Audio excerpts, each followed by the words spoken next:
Okay, so you're not going to hear about our research. We're an advocacy organization. We work on creating opportunity, fighting poverty. So we use other people's research. We hope they forgive us for what we do with it sometimes. One of the things we do the best, though, I think, is to work across the traditional silos and think about how research that maybe was about one thing can also be used for something else. And a lot of what I'm going to talk about here is very closely related to much of what Deborah was talking about, but it's maybe a little more granular on the workforce piece. Targeting middle-skilled jobs. First, though, I want to introduce you to two ideas that are very charming and nice, but they came in second, so I'm not going to talk about them, but I wanted to mention them. The director of the DHS agency, I'm sure, can tell you that there's a sizable pot of money, essentially wild card money right now, in the stimulus package that if it's directed at families with children and it's directed towards things like subsidized work or workforce development, among a number of other things, it could help a lot. And it's 80% federal and 20% non-federal, not necessarily state. It can be contributions from the foundations like we have in the room here today, or private companies and so forth. So bear that in mind. That's only with us till next September unless it gets extended. So I think Michigan probably has some tens of millions of dollars it could still access. And then health care reform, I just wanted to mention, it hasn't passed yet, so we're I say yet because I'm optimistic, but that's just the way I am. But it's an immense jobs engine, I think, as well as entrepreneurship opportunities. It offers a lot of the sort of local, urban kind of business opportunities we just heard about, and it will go far toward, just the Medicaid expansion will go far toward the employability of a huge part of the population.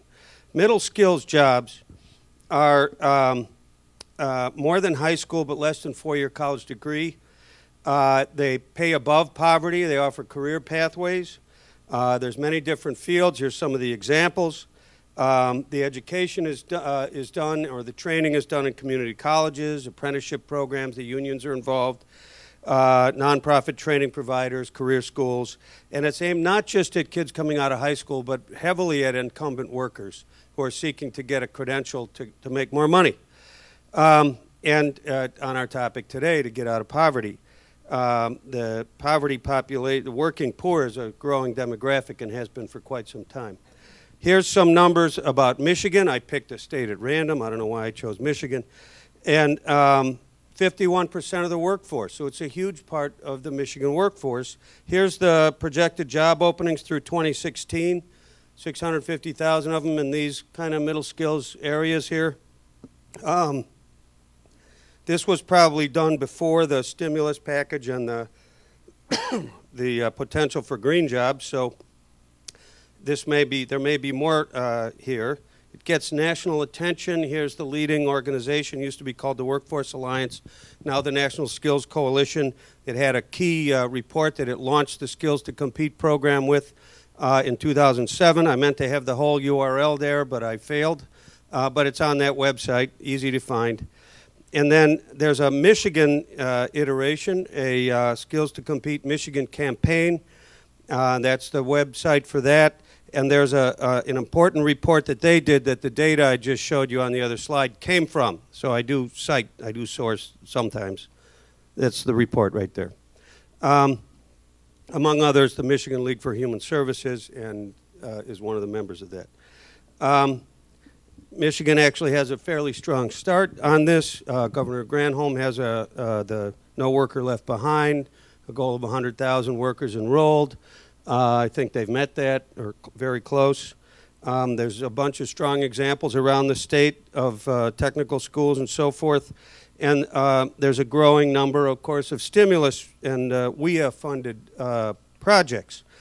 There's a policy agenda to build the basic skills so that people can move on to 2 minutes.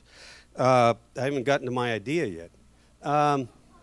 And so that's, they want to guarantee 2 years of post-high school to everyone. That's a long-term agenda. Here's the short-term agenda and my idea for today, completion.